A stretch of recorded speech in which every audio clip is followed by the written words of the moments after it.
Right, I've got a bit of a confession to make. I've had Call of Duty knocking about the house since the release date. I've had it like all in November, December. There just seemed to be a combination of things stopping me from playing it. Firstly, my internet has been excruciatingly shite for a few months now, even though I bought a hard copy of this because I thought chances would be pretty high that I'd be trading this little number in fairly quickly. But there's almost nothing you can play on it until you get the full software downloaded. And some evenings I am getting less than 1 meg download speeds, right? It's absolutely brutal. It's like trying to eat your porridge with a pin, right? It literally took days. I've still not even got my connectivity fully sorted yet. Actually, do you know what? I might actually suggest that Infinity Ward stick a Modern Warfare level in a certain service provider's head office. Call of Duty Modem Warfare, may I like? Anyway, look, I don't want to get into that now.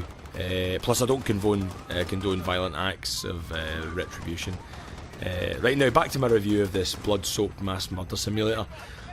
Look, my shoddy Wi-Fi wasn't the only reason I left this in the wrapper a little longer. I wasn't really that excited to start playing it.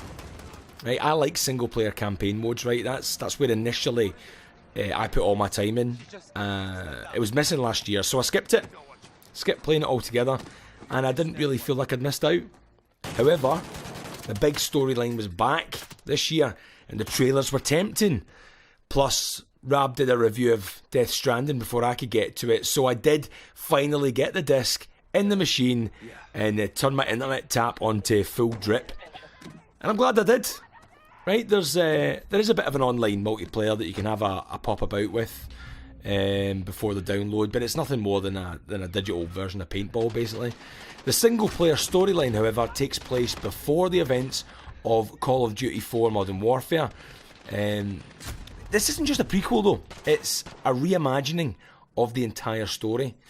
So I mean, there's a marked return in the more practical and realistic military combat after the kind of recent sci-fi offerings, which I think just adds to the immersion.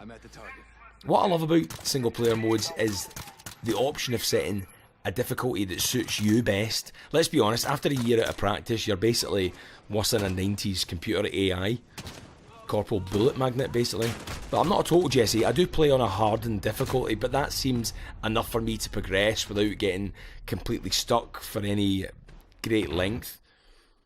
While most characters are new in this one, the legendary Captain Price is back and still looking like the kind of guy who has shares in Rangers. Bare minimum, he owns a pair of brown brogues, I'm telling you. This time he's the lead character in the plot, and it's an engaging and fairly provocative affair. There's nothing quite like the infamous No Russians airport scene in previous titles, but there were lots of tips of the hat to previous titles. For example, you know, there is crawling sequences, which certainly mirrors All Gillied Up in Modern Warfare 4. It does give you an odd feeling of deja vu, but it's also a comforting familiarity, and it made me feel even more like a hardened special ops soldier who's got twice as much mental baggage than the kit on his back. That kind of feeling. And while the setting is primarily in the fictional country of Uzbekistan, it's just Uzi with a generic enemy country style name at the end of it. Battling occupiers, basically, Russian baddies, oppressors. You're usually part of a UK-US alliance or freedom fighter units. And there is a great sequence that does take part in the UK, but I'm not going to get into spoilers, but you get the general vibe. It feels familiar, there's little surprises, but nothing massively new. It feels back to its best, back to what it's good at. What you've got here is a little title that knows it's got back to its basics, but it's packed in plenty of action, plenty of drama, tension, good characters, and a realistic world where you feel the weight of your decisions. Is it as good as old Call of Duties? It's right up there. I'm telling you, it's right up there.